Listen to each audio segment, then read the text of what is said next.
আপনি চিন্তা করতে পারবেন না এখনকার এই বর্তমান সমাজে বা তরুণ সমাজে পাশ্চাত্য সংস্কৃতি ছাত্রদেরকে কিভাবে গ্রাস করে ফেলেছে। আসলে হচ্ছে তারা যে সংস্কৃতি অপসংস্কৃতির মধ্যে ডুবে যাচ্ছে, মূলত ছাত্র শিবির তার বিপরীতে কাজ করছে। এর আসসালামু আলাইকুম ভাইয়া। জি ওয়ালাইকুম আসসালাম। ভাই প্রকাশনা উৎসব দেখতেছি, তো এটা আসলে কেন, কি জন্য প্রকাশনা উৎসবটা? আসলে আমাদের এটা হচ্ছে আমরা ইসলামী ছাত্র শিবির উদ্যোগে প্রকাশনা উৎসবটা করছি। আমাদের সকলগুলা কলেজে আমরা প্রকাশনা উৎসব করছি। ইতিপূর্বে আমাদের দীর্ঘ 17 বছর মূলত হচ্ছে স্বৈরাচার শাসক ছিল, আমাদেরকে প্রকাশনা উৎসবটা করতে দেয়নি। আমরা এই তরুণ ছাত্র সমাজকে জানাতে চাই প্রকাশনা উৎসব মানে কি, মূলত হচ্ছে ছাত্র শিবির প্রকাশনাগুলো কি বা কি কি প্রকাশনাগুলো আছে আমরা জানাতে চাই। আপনি চিন্তা করতে পারবেন না এখনকার এই বর্তমান সমাজে বা তরুণ সমাজে পাশ্চাত্য সংস্কৃতি ছাত্রদেরকে কিভাবে গ্রাস করে ফেলেছে।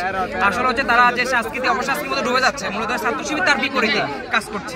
এর বিপরীতে আমরা আমাদের যে প্রকাশনা যে গুণগুলো আছে, মূলত হচ্ছে আমরা এই জাতিকে জানাতে চাই আসলে ছাত্র শিবির অন্য কোনো সংগঠন নয়, এটা হচ্ছে ছাত্রদের মেধাবী বিকাশ সংগঠন। এই সংগঠনটা হচ্ছে প্রতিষ্ঠানের পাশাপাশি আলাদা একটা প্রতিষ্ঠান। এই সংগঠনের মাধ্যমে তারা মেধা বিকাশ করতে পারবে, কোরআন হাদিস এবং ইসলাম সম্পর্কে পুরোপুরি জানতে পারবে।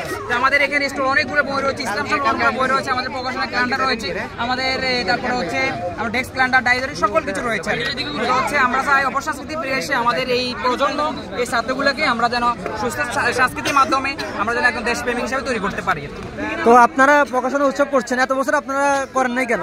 আসলে এত বছর আমরা প্রকাশনা উৎসবটা করতে পারি না, সেটা তো আমরা ইতিপূর্বে বলে ফেলেছি। ওই যে মানে স্বৈরাচার আমাদেরকে এটা করতে দেয় না, মূলত আমাদের এই বিষয়গুলো তারা জানলে তাদের আর গোমর থাকবে না আর কি, কারণে আমাদের করতে দেয় না, এই কারণে আমরা কলেজগুলোতে করছি। আসলে আমরা এই প্রকাশনাতে এই বছরে আমরা 3 পাতা আমাদের কিছু ক্যালেন্ডার আছে, ওটাতে আমরা 24-এ যে অভ্যুত্থান রয়েছে আর কি, 24টা তো একটা ইতিহাস, এই ইতিহাসের অভ্যুত্থানের সম্পূর্ণ ডিটেলস আমরা দিয়ে দিয়েছি। তারপর হচ্ছে আমরা দেখলে স্টোরগুলো ঘুরলে দেখতে পারবেন আমাদের যে বইগুলো রয়েছে, এটা আসলে তরুণ সমাজের জন্য, ছাত্র সমাজের জন্য এটা একটা আইডল। তারা যদি একাডেমিক বইয়ের পাশাপাশি যে বইগুলো পড়ে তাহলে ইসলাম সম্পর্কে, দিন সম্পর্কে, দেশ আরো ভালোভাবে জানতে পারবে। তারা চাচ্ছে আমাদের এই যে শিক্ষা ব্যবস্থাকে বিতর্কিত করার জন্য, শিক্ষা ব্যবস্থা শেষ করে দেওয়ার জন্য। এই কারণে মূলত তারা আমাদেরকে এই প্রকাশনা উৎসবটা এতদিন করতে দেয় নাই আর কি। এই কারণে মূলত হচ্ছে আমরা উপরে প্রকাশনা উৎসব করছি এই দীর্ঘ 17 বছর পরে। এই জন্য আমরা আল্লাহর শুকরিয়া জ্ঞাপন করছি। আপনারা এসেছেন আজকে আমাদের প্রকাশনা দেখছেন, সকলকে আমরা আমাদের ছাত্র শিবিরের পক্ষ থেকে ধন্যবাদ জানাচ্ছি।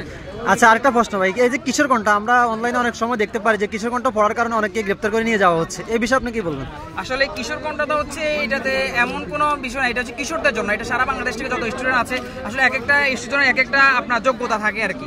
স্টুডেন্টরা এখানে লেখা পাঠায়, যা লেখাই ভালো হয় এই লেখাগুলো ছাপানো হয় আর কি। কিন্তু হচ্ছে তারা মূলত হচ্ছে চাচ্ছে আর কি ইসলামটাকে দেশ থেকে শেষ করে দেওয়ার জন্য। তারা তাদের যে সংস্কৃতি আছে, সংস্কৃতি ছাত্র সমাজের কাছে প্রচার করতে চাচ্ছে।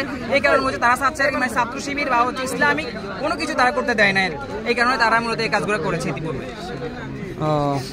আচ্ছা, তো ঠিক আছে ভাইয়া, ধন্যবাদ। আপনাদের কার্যক্রম সম্পূর্ণভাবে শেষ হোক, আল্লাহ তাআলার কাছে প্রত্যাশা করি। আসসালামু আলাইকুম। ধন্যবাদ।